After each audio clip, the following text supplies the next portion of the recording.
Assalamualaikum warahmatullahi wabarakatuh. Berjumpa lagi dengan saya Nazia.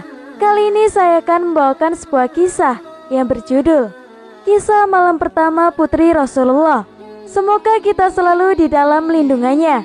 Jangan lupa untuk klik like, komen, subscribe, dan bunyikan loncengnya agar kalian tak ketinggalan kisah menarik lainnya. Tanpa berlama-lama lagi, langsung saja kita ke kisahnya.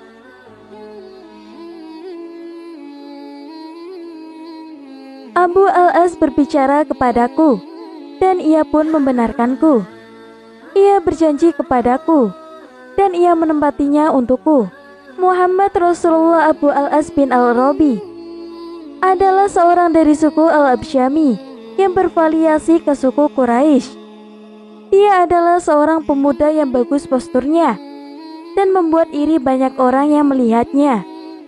Kenikmatan hidup telah datang pada dirinya, dan ia juga memiliki garis keturunan yang mulia. Maka, ia menjadi idola bagi para penunggang kuda bangsa Arab, karena ia memiliki semua faktor yang dapat dijadikan kebanggaan baginya. Dia juga memiliki ciri-ciri manusia yang punya harga diri dan berkomitmen, serta orang yang mempunyai semua peninggalan leluhurnya. Abu al-As telah mewariskan hobi dagang Quraisy kepada dirinya, sehingga selalu melakukan ekspedisi pada waktu musim dan pada musim panas. Kafilahnya tidak pernah berhenti melakukan perjalanan pulang pergi ke Mekah Syam.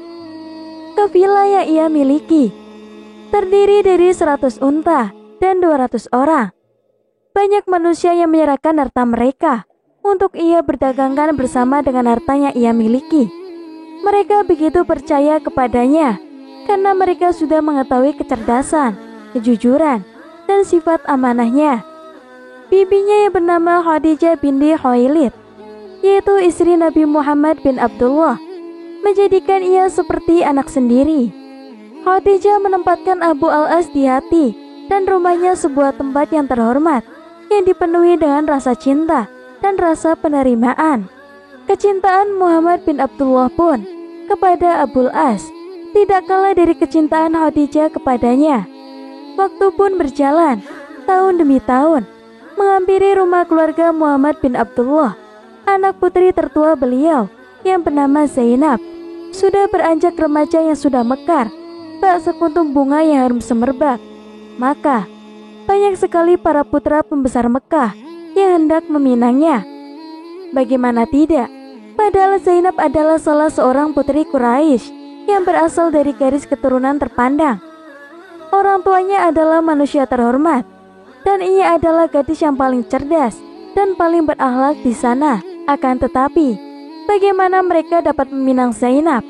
Sebab mereka terhadap oleh sepupu Zainab sendiri yang bernama Abul As bin al-Rabi, yang juga seorang pemuda Mekah.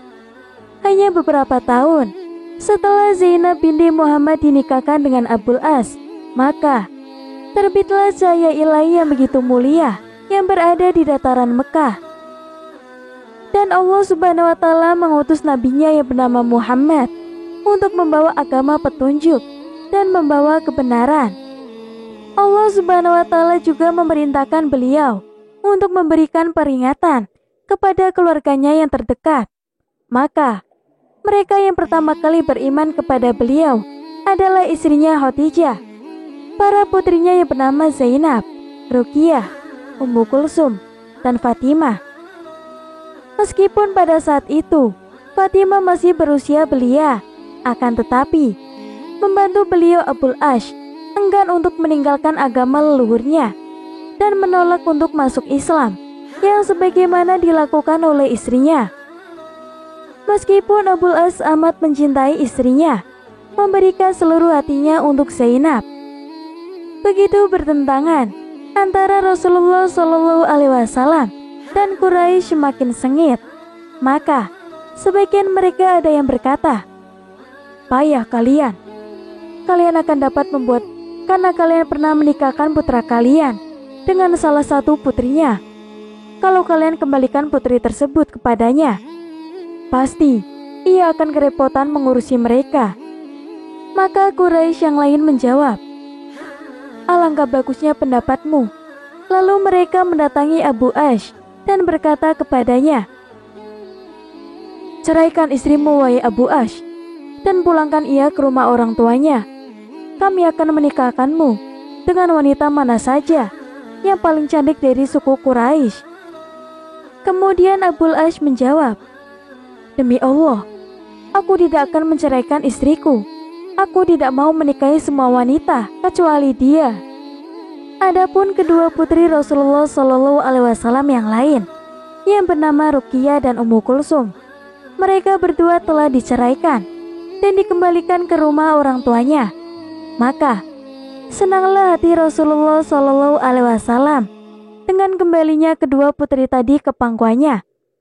Dan kemudian beliau berharap bahwa Abu Ash akan melakukan hal yang sama. Namun Rasulullah tidak memiliki kekuatan untuk memaksakan kehendak tersebut. Dan lagi pula, pada saat itu belum disyariatkan bahwa mengawinkan perempuan mukmin kepada pria musyrik adalah suatu yang haram. Begitu Rasulullah SAW berhijrah ke Madinah, dan beliau semakin memiliki pendukung dan kekuatan di sana, maka pihak Quraisy berangkat untuk membunuh beliau di Badar. Maka Abu Ash pun turut serta dengan kondisi yang terpaksa, sebab ia sendiri tidak ingin memerangi kaum muslimin, apalagi untuk mengalahkan mereka. Akan tetapi, posisinya di masyarakat yang membuatnya harus turut serta dalam keberangkatan ini. Perang Badar berakhir dengan kekalahan di pihak Quraisy yang telah mampu mengalahkan kekuatan syirik dan mengatakan membunuh orang-orang yang kelewat batas. Sebagian dari mereka terbunuh, sebagian lagi tertawan, dan sebagian lagi menyelamatkan diri dengan berlari dari medan perang.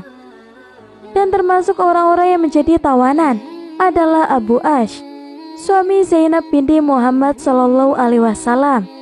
Rasulullah menetapkan tebusan atas para tawanan tersebut agar mereka dapat dibebaskan. Tebusan tersebut berkisar antara 1.000 sampai 4.000 dirham, sesuai dengan status dan kekayaan tawanan tersebut. Dan mulailah banyak utusan yang bolak-balik Mekah ke Madinah dengan membawa sejumlah harta yang berasal dari uang tebusan tawanan. Maka Zainab pun mengirimkan seorang utusannya ke Madinah yang membawa uang tebusan atas suaminya Abu Ash, dan sebagai tebusannya adalah kalung yang dihadiahkan ibunya, yaitu Khadijah binti Khuwailid, saat Zainab akan melangsungkan perkawinan. Begitu Rasulullah melihat kalung tersebut, maka wajah beliau langsung dirundung kesedihan yang mendalam, dan beliau menjadi begitu kasihan kepada putrinya. Kemudian Allah Subhanahu wa Ta'ala melihat ke arah para sahabatnya, dan beliau pun bersabda, "Zainab telah mengirimkan harta ini untuk menebus Abu Ash.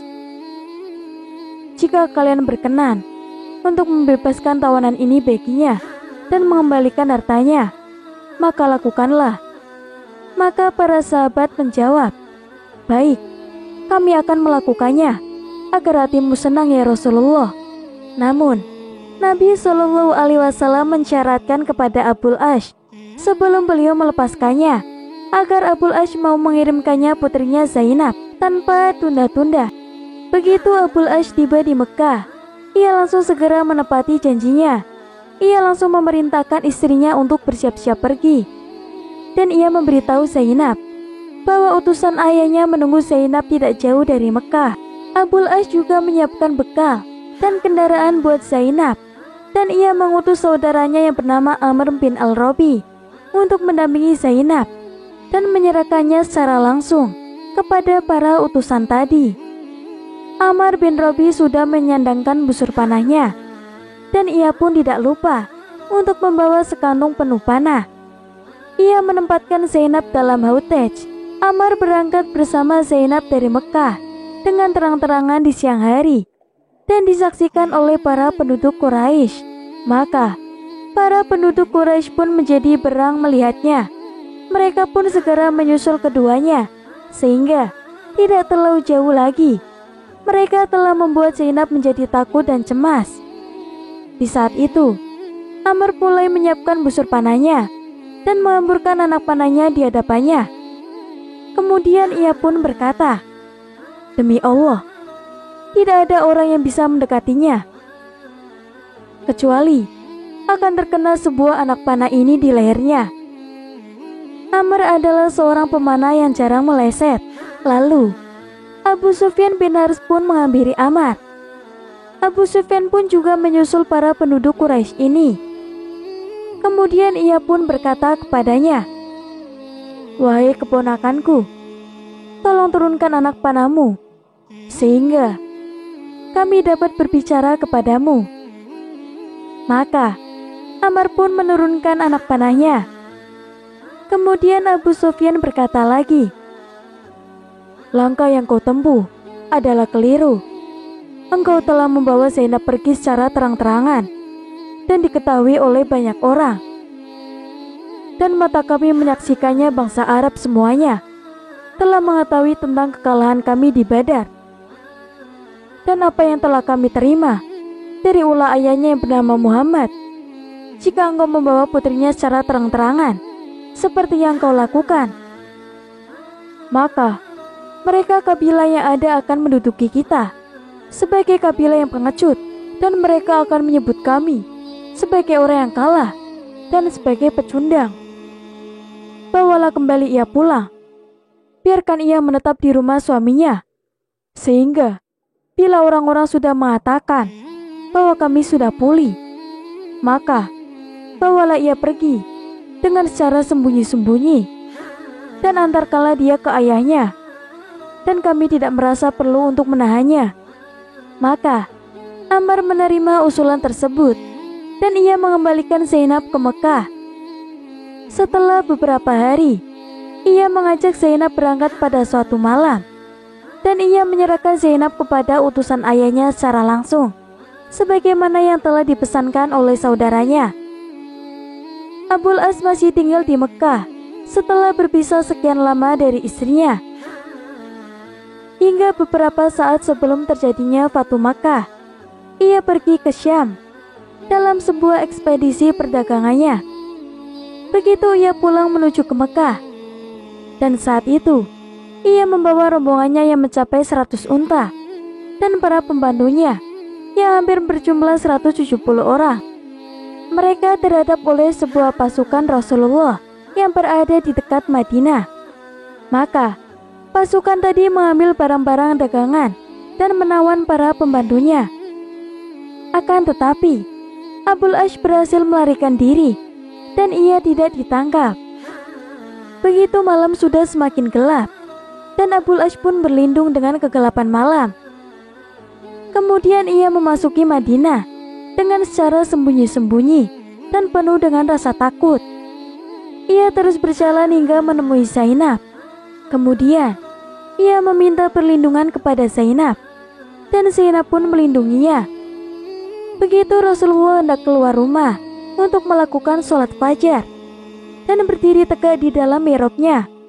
Kemudian beliau mengucapkan takbiratul ihram, dan semua orang pun mengikuti ucapan takbir beliau.